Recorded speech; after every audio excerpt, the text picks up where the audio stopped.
Sekarang aku lagi seminar BFD, aku di kamar ini sama teman aku, with my friends. Her name is... Halo, Raquel. Ada? yes. Ya, nama dia Raquel dari Spanyol. Halo semuanya, selamat datang lagi di channel Tersenyum Bersama. Ada Cila di sini. Oh god, I got a call. So, di video kali ini aku mau bahas ekspektasi dan realita setelah di Jerman. Tapi sebelumnya, aku saat ini tuh lagi di seminar BFD. Buat yang belum kenal aku, kenalin. Nama aku Sinta, tapi kalau di sini kalian bisa panggil aku Cila. Itu nama manja ya. Jadi aku sebelumnya au pair dan sekarang aku mengikuti program BFD. Aku au pair cuma 6 bulan aja guys. Maaf ya guys, rambut aku kayak gini. Ini akibat keramas tapi nggak disisir. Jadi kan mandinya pakai air hangat, jadi rambutnya jegang kayak gini nih. Sebel banget. Oke, kita langsung aja ke topik. Jadi ekspektasi dan realitas setelah kita di Jerman. Ini kita harus hati-hati banget. Sebelum kita berangkat ke Jerman, kita harus tahu ini. Tapi sebelum kita lanjut videonya, buat yang belum subscribe, jangan lupa di subscribe dulu dan di share ke seluruh sosial media kalian ya. Nyalain tombol loncengnya supaya kalian dapat info saat aku update videonya. Oke, kita langsung aja nih. Yang pertama, aku mau bahas dulu ini kita setelah datang ke Jerman ya. Di 14 hari pertama itu, kita harus langsung lapor ke Rathaus. Jadi Rathaus itu artinya kantor desa atau kantor kelurahan, sama kayak di Indonesia. Jadi di sini saat kita datang, baik itu kita ngikutin program apa aja. Saat kita udah pindah nih ke tempat tinggal kita harus lapor dalam kurun waktu 14 hari ke Rathaus namanya. Dan yang kedua, kita kan dari Indonesia dapat visa itu ada masa aktifnya. Tidak sepanjang kontrak kita. Contohnya kontrak kita 1 tahun, paling kita dapat visa itu cuma 3 bulan. Ada sih yang dapat 6 bulan. Jadi tetap pastikan di visa kalian yang kalian dapat dari Indonesia itu berapa bulan berlakunya. Dan kalau berlakunya 3 bulan, usahain di 1,5 bulan pertama kita udah lakukan pendaftaran perpanjangan visa di kantor Ausländerbehörde atau disingkat ABH. Kalau kita sebagai orang Indonesia kita singkatnya ABH. Ini harus kita udah tahu karena banyak banget teman-teman au pair lainnya itu tuh dapat masalah dari kantor Ausländerbehörde-nya ini. Ausländerbehörde ini artinya kantor kewarganegaraan asing ya, catatan sipil kewarganegaraan asing ya, semacam itulah artinya. Kita harus ngelapor ke sana supaya itu visa kita diperpanjang sesuai dengan kontrak kita. Jadi dia berlaku sampai di masa akhir kontrak au pair kita. Kalau GF-nya yang memang GF yang baik, yang care, yang peduli, yang tahu aturan, biasanya tanpa kita minta pun mereka udah langsung ngelakuin. Karena kita kan baru tuh di Jerman. Jadi kita kan wajar masih bingung ya. Biasanya GF yang buat ininya, buat pengajuannya. Ada baiknya kalau kita juga tetap bahas kalau seandainya GF belum pernah bahas. Jadi kita tanya, kita bilang, aku harus begini kan, gitu ya.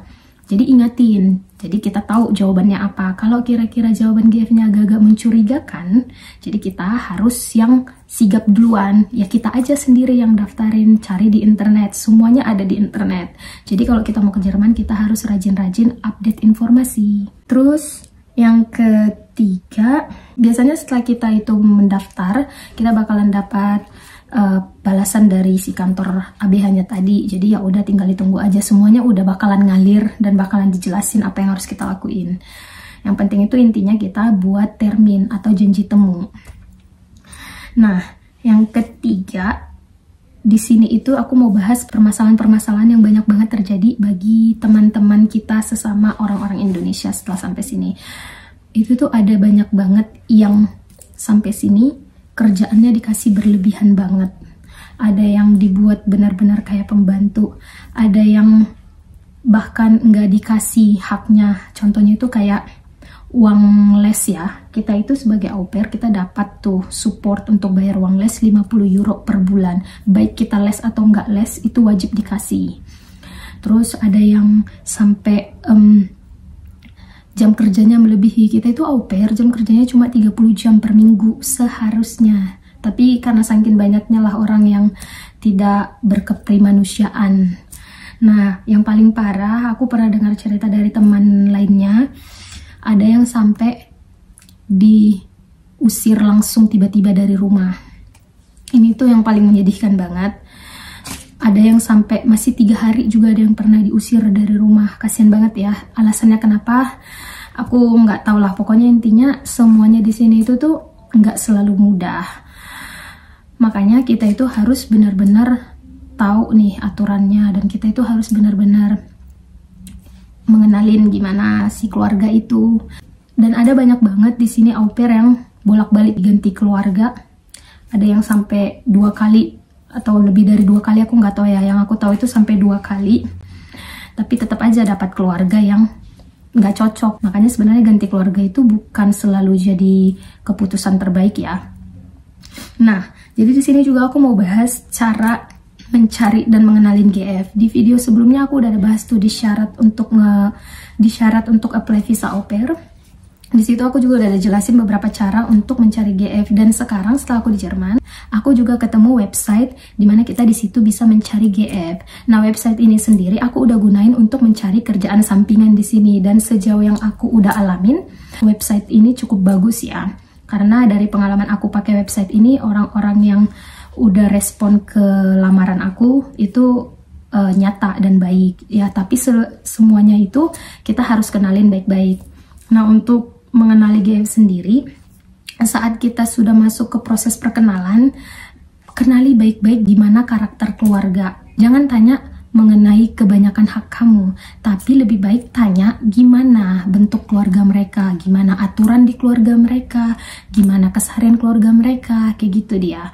Jadi kita itu harus udah tahu gimana aturan sama anak-anaknya biasanya jam berapa tidur, dan siapa yang harus bawa anaknya tidur, apakah kamu bakalan ada kemungkinan kerja di malam hari ngejagain anaknya atau enggak, dan tanya aturan-aturan apa gitu. Karena banyak banget au pair yang sampai sini tuh kaget setelah ikut keluarganya, karena ternyata keluarganya itu tidak punya aturan yang jelas gimana dalam style hidup mereka. Jadi si au pair juga dituntut untuk fleksibel ngikutin gimana mereka saat mereka kerja dan anaknya gak ada yang jagain, bahkan berlebihan waktunya. Jadi si au pair itu udah kayak pengganti orang tuanya gitu. Sebenarnya kan enggak, au pair itu hanya membantu aja, membantu dan bukan jadi pengganti orang tua. Itu dia. Ini linknya aku spill di sini. Kalian bisa lihat langsung di internet ya. Dan untuk cara lainnya, kalian boleh tonton video yang sebelumnya syarat au pair. Dan yang selanjutnya adalah mau menyerahkan diri sama agent atau enggak.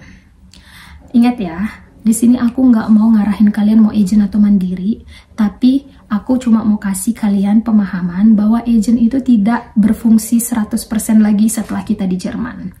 Jadi fungsi agent itu tuh paling maksimal hanya saat kita di Indonesia untuk meringankan beban kita dalam proses segala pengurusan untuk pindah ke sini. Setelah sampai di sini, kita semuanya harus urus sendiri. Bahkan saat kita punya masalah sama GF, nggak ada agent yang bisa memaksa GF untuk ngikutin semua yang ada di kontrak. Itu sih yang sejauh ini aku tahu. Disclaimer ya, ini hanya sesuai apa yang aku lihat.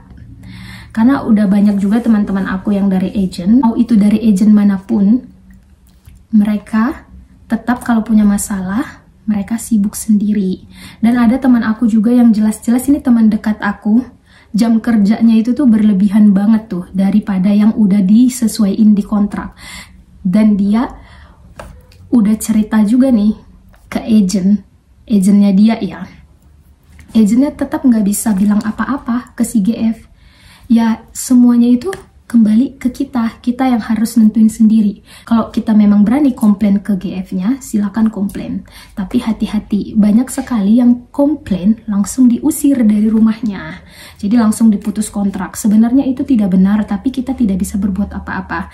Karena kita mau lapor polisi pun itu kayak, gimana ya, itu kayak jadi permasalahan pribadi gitu. Kecuali ada kekerasan fisik. Kalau kekerasan fisik kita punya bukti tuh untuk kasih tunjuk, dan itu memang bisa diproses mungkin ya di polisi ya. Tapi kalau cuma sekedar kayak kontraknya diputus secara tiba-tiba dan si au pair diusir secara tiba-tiba, kita mau ngelapor apa? gitu kan. Nah, untuk nanti masalah gimana cara menghadapi masalah-masalah ini, aku bahas di video selanjutnya ya, supaya videonya nggak kepanjangan. Jadi setelah sampai di sini itu tuh kita emang banyak banget hal yang harus kita ketahui sebelum kita berangkat dari Indonesia. Banyak GF yang cuek banget, nggak tahu ya cuek apa memang dasar mereka pengen ngebuat kita bermasalah atau gimana, nggak tahu. Ada beberapa kasus dari teman-teman yang aku tahu yang udah curhat ke aku, dia itu sampai udah visanya mau expired, visa yang dari Indonesia mau expired, tapi nggak didaftarin sama GF-nya ke kantor Ausländer Behörde-nya tadi. Itu yang buat kita jadinya bermasalah. Jadi ada teman aku yang akhirnya ternyata dia berhasil sih tetap dapat perpanjangan izin tinggal meskipun visanya yang dari Indonesia udah expired. Tapi itu lebih baik kita kalau nggak punya masalah kayak gitu ya. Kayak pengalaman aku semuanya itu tuh memang benar sesuai aturan dan aku tidak pernah ngedapatin masalah-masalah yang aku ceritain ini. Tapi aku punya masalah yang lain. Jadi untuk kita menjadi au pair, intinya kita harus siap dengan kenyataan, karena nggak segampang yang kita lihat di sosial media, nggak seindah yang kita lihat di sosial media teman-teman kita yang udah di Jerman. Ya orang-orang itu posting foto, pasti foto yang bagus kan, nggak mungkin kan di-share di sosial medianya kalau dia itu diputusin kontrak secara tiba-tiba sama GF-nya. Karena ada banyak orang yang bahkan 2 kali gitu loh diputusin kontrak secara sepihak sama GF-nya. Itu tuh nggak ada yang bisa. Jadi permasalahan yang kayak gini tuh belum ada sampai sekarang aku lihat yang bisa menanganin, karena masih terus terjadi dan terjadi. Jadi intinya semuanya di sini kita harus hadapin sendiri. Jadi jangan terlalu tergesa-gesa ya. Harus dipikirin matang-matang sebelum berangkat ke sini. Oke, terima kasih untuk kalian yang sudah nonton videonya. Kita ketemu lagi di video berikutnya tentang menghadapi dan melewati masa au pair sesuai dengan pengalaman aku dan pengalaman-pengalaman yang udah aku lihat setelah di sini. Sampai jumpa di video selanjutnya. Salam dari Jerman. Tschüss.